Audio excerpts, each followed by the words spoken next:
Olá! Vamos falar hoje sobre um assunto que parece super complexo, mas que na verdade é a base de tudo: Constituição. Afinal, o que é isso? A gente vai desvendar essa ideia e ver que é mais fácil de entender do que parece.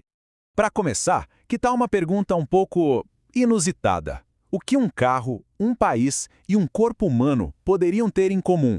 Pode parecer estranho, mas a resposta é o pulo do gato para a gente entender o nosso tema.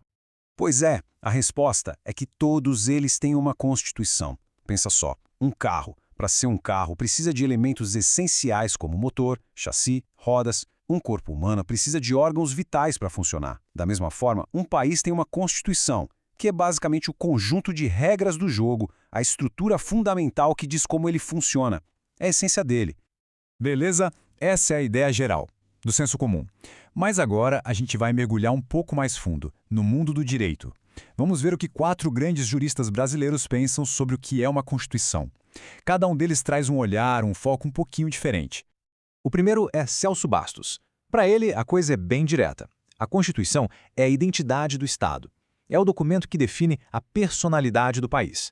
É ali que a gente descobre se ele é uma federação, uma república, quais direitos são protegidos. É o que faz o Estado ser o que ele é. Aí vem José Afonso da Silva, que já foca mais na organização. Ele enxerga a Constituição como um grande sistema de normas que monta o quebra-cabeça do Estado. Como o poder é conquistado, quem governa, como os órgãos se relacionam, tudo isso está organizado ali. Já o Alexandre de Moraes, ele coloca o dedo num ponto crucial: a supremacia. A Constituição é a lei que está no topo de todas as outras. Pensa numa pirâmide, ela está lá na ponta. Nenhuma outra lei pode ir contra o que ela diz. É a lei-mãe, a chefona de todas. E por último, temos o Manuel Gonçalves Ferreira Filho, que descreve a Constituição quase como um manual de instruções do Estado, sabe? O foco dele está nas regras práticas, como o poder se organiza e quais são os limites de quem governa. Certo. E quando a gente coloca tudo isso junto aqui nessa tabela, fica muito claro, né? Cada autor ilumina uma parte do todo. Um fala da identidade, o outro da organização, o terceiro da supremacia e o quarto das regras de funcionamento. Juntos, eles dão pra gente uma visão super completa. Mas não para por aí. Além dessas definições, a gente pode analisar uma Constituição usando diferentes lentes filosóficas. Cada uma mostra um ângulo diferente sobre o que ela significa de verdade.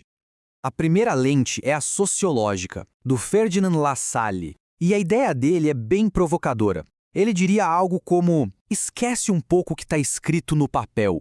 A Constituição de verdade é quem realmente manda na sociedade.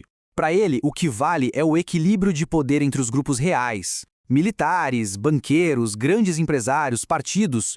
E é aqui que está a grande sacada do Lassalle. Se a lei que está escrita, a oficial, não bate com quem tem o poder de verdade, ela vira só uma folha de papel. Bonita, mas sem força nenhuma na prática.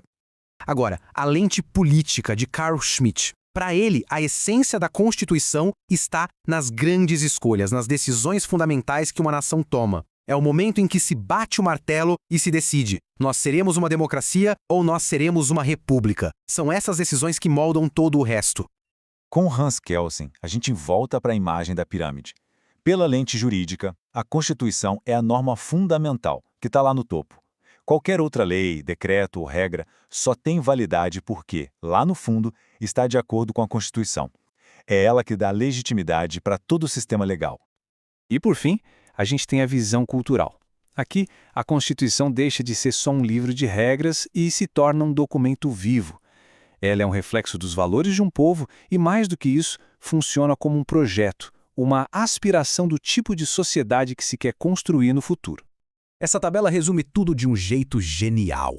Cada lente, no fundo, está tentando responder a uma pergunta diferente. A sociológica quer saber quem manda de fato. A política, o que a gente decidiu ser. A jurídica, o que faz uma lei ser válida. E a cultural, que sociedade a gente quer ser. Ok, já entendemos o que é uma Constituição e as várias formas de olhar para ela. Mas de onde vem a força dela? Por que as pessoas devem obedecer ao que está escrito ali? A autoridade não vem de um lugar só.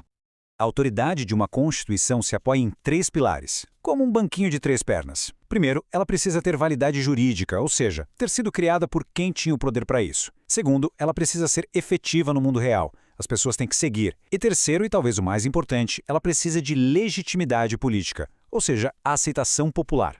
Certo, mas e como uma Constituição nasce? Elas não aparecem do nada.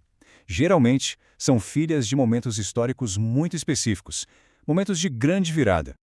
Elas surgem em momentos de profunda transformação, quando um país se torna independente, depois de uma revolução, na transição de uma ditadura para uma democracia, são sempre marcos de uma reinvenção nacional. E a história do Brasil é um exemplo perfeito disso.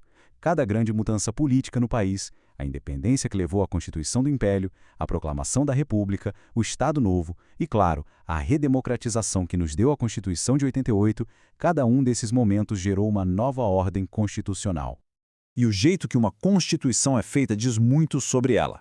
Ela pode ser promulgada, que é quando ela nasce da vontade do povo por meio de representantes eleitos, como foi a nossa de 1988. Ou ela pode ser outorgada, que é quando ela é imposta de cima para baixo por um governante, como foram as de 1824 e 1937 aqui no Brasil. Então, para a gente amarrar tudo, o que vimos? Que uma Constituição é, ao mesmo tempo, um documento legal, um espelho do poder real, uma grande decisão política e um projeto de futuro. É a alma complexa de uma nação. Tudo isso junto. E ao longo dessa análise, a gente viu como um tema que parece ser um bicho de 7 cabeças pode, na verdade, ser dividido em partes bem mais simples de entender. E para fechar, fica uma pergunta para a gente pensar. Depois de tudo isso, o que prevalece no dia a dia? A força da lei escrita no papel, a norma suprema que Kelsen defendia, ou a realidade do poder, os fatores reais de poder que La Salle apontou? A resposta, talvez, vive exatamente na tensão entre essas duas forças. Com isso, a gente encerra por aqui.